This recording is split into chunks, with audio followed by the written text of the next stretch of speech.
Hey guys, welcome. I just had this thought about looks maxing and hard maxing in particular. So I'm thinking about all the fuss that's being made about things like height, and then there's people doing this height surgery where you can like break your legs and make your legs grow longer over like half a year, and then you're walking on stilts, and it's pretty messed up.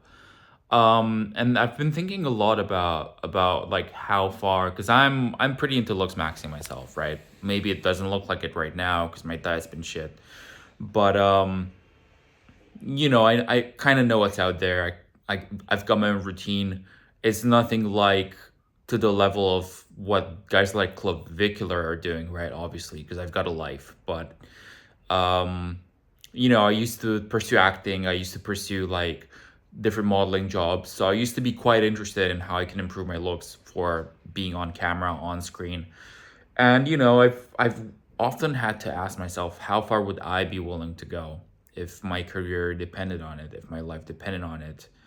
Um, because an inch of extra height can make all the difference in something like modeling. Like a guy like me who's 6 foot is kind of on the edge of would I be or would I not be signed versus 6'1". 6'1" is like you're safely over the threshold at that point at 6'1", right? So an inch could literally make the difference for your career. So would I be willing to break my legs to make that happen? Well, listen, I mean, I'm gonna leave career modeling aside. Most people want to look smacks for dating. I think if we're being real honest, at the end of the day, it's about dating options. You want to look better so you can have more girls attracted to you, more girls into you, more likes on Tinder, shit like that. And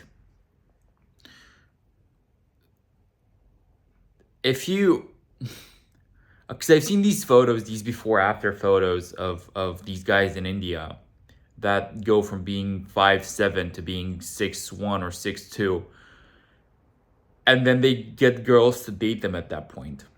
What is the final point, the final purpose of dating for a man, right? It's to build a family, to procreate, to reproduce, right? Darwinian speaking, right? Speaking from like a biological standpoint, that's what it is. So, in you doing these surgeries, you're presenting a genetic to a woman who, let's not kid ourselves, decide whether to have kids with you or not based on your genetic makeup. Like she looks at how tall you are, how symmetric your face is, and decides, do I want these genes for my babies? So you're 5'7", you've gone to being 6'2", and now some woman based off of that decides, I want to have this guy's babies, right? Well, guess what? Those babies are going to be 5'7".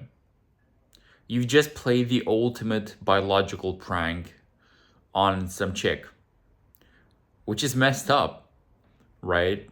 And also the thing is, I get why you do it, because you still want to pass on those genes, right?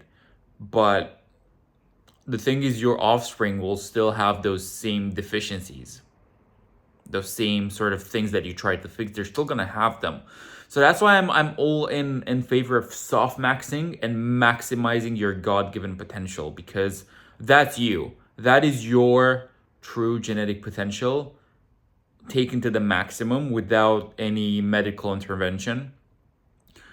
So if you had kids and they had your genetic potential, if you were to advise them through their teenage years to do mewing, to do things like proper breathing, proper posture, give them all the benefits of all the information you didn't have, they'd be able to reach some kind of a genetic ceiling.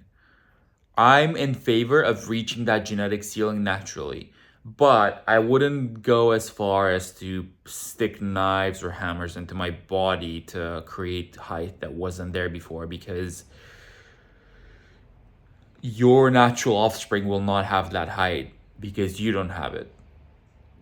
And you've also now tricked a woman. Like that I've seen also these situations in South Korea.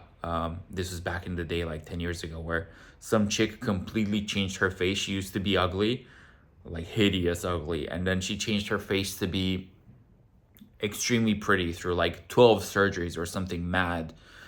And some guy married her, had babies, and as soon as the babies came out, they're completely hideous out of the womb, because that's how bad she was to begin with. And then he sued her for like deception. And that's the kind of thing that I'm thinking. It's like I'm in both minds about this, because on the one hand, you still want to reproduce. So like you're gonna do everything in your power. It kind of is your imperative to do everything in your power. Cheating, frauding, whatever it takes to reproduce, that is your biological God-given imperative. On the second hand, you've also lied about your genetics. Maximize your genetics, but don't try not to lie about your genetics if you can. That's so I'm kind of a soft maxer guy, if I were to summarize. But yeah, I don't know. It's an interesting debate. Like I could have a podcast about this for an hour.